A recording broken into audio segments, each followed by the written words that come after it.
अस्सलाम वालेकुम। आज हम पढ़ेंगे सिंपल प्रेजेंट टेंस और we can say present indefinite tense. The simple present tense in English is used to describe an action that is regular, true or normal.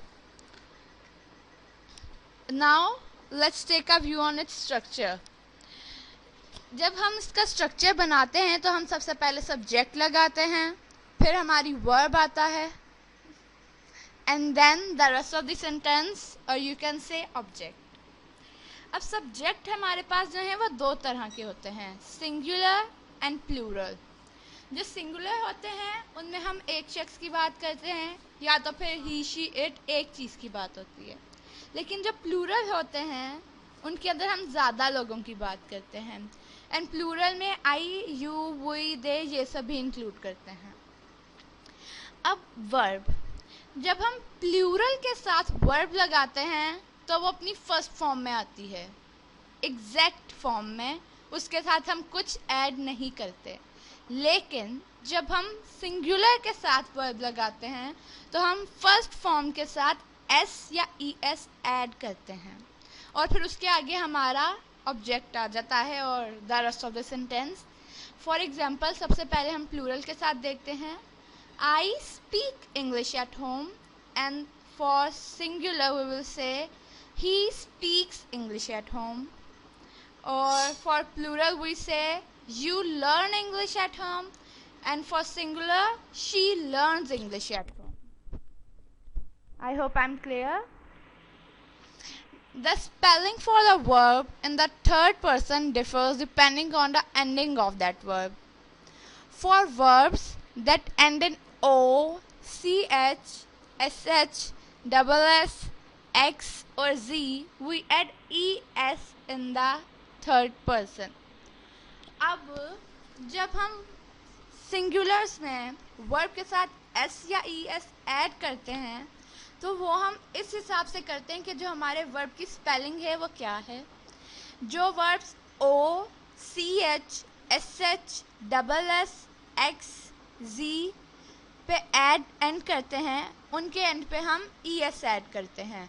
For example गो किस पे and होता है, ओ पे, so we make it goes, E S. Catch ends with C H and we have added E S to it. Wash, S H, E S, washes. Kiss, double S, E S, kisses. Fix, X and double E S, fixes.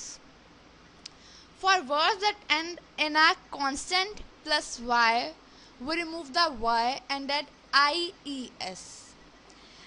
जो verbs y पे end करते हैं हम उनका y हटा के ies लगा देते हैं. For example मैरी के आगे हम y हटा के ies लगा देते हैं. Study y पे end होता है, we add ies and remove the y. Carry, we are removing y and adding ies, and same is for the worry. For verbs that end in a vowel plus y, we just add s. यानी कि जो words जिनके अंदर and पे y आए और उससे पहले एक वॉवल हो, वॉवल लेटर, तो वहाँ पे हम y के आगे सिंपल s ऐड कर देते हैं. For example play, a is a vowel letter and y and पे आ गया, so we have added s to it, plays हो गया. enjoy, o is a vowel, enjoys. s says, a is a vowel and says हो गया. यहाँ पे the simple present tense affirmative, यानी कि जो सबसे सिंपल टाइप के होते हैं या फिर हम इनको पॉजिटिव भी कह सकते हैं. She works on her basket after dinner every day. हमने यहाँ पे वर्क को एग्जाम्पल ले लिया. अब हम आगे देखते हैं कि हम इसके साथ अगर हमारा जो सब्जेक्ट है वो कोई और होता तो हम वर्ब की कौन सी फॉर्म लगाते. जब हमारे पास आई या यू होता, वी होता, दे होता, तो हम वर्क लगाते.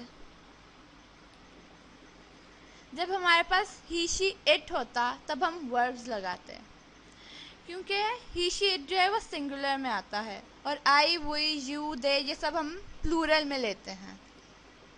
अब आ जाता है the simple present tense interrogative, यानी कि क्वेश्चन में जब हम सिंपल प्रेजेंट टेंस का क्वेश्चन बनाते हैं। Does he work as a doctor? Yes he does.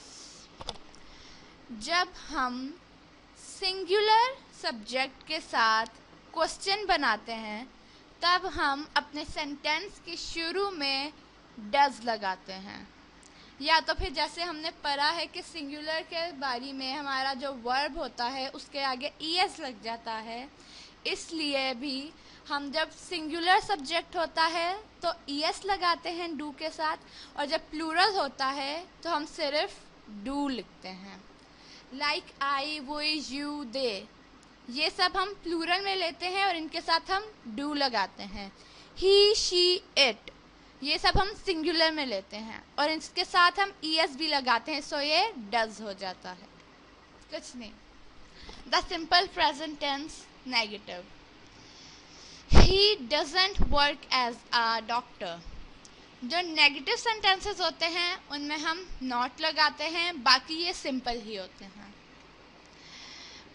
Negative sentence में I, we, you, they, do not लगता है, क्योंकि हम जो क्वेश्चन होता है इनका उधर डू लगाते हैं as they are plural, so do not लगता है। And for singular does not लगता है, ईएस ऐड हो जाता है कि ये सिंगुलर होते हैं और उनके वर्ब के आगे ईएस लगता है।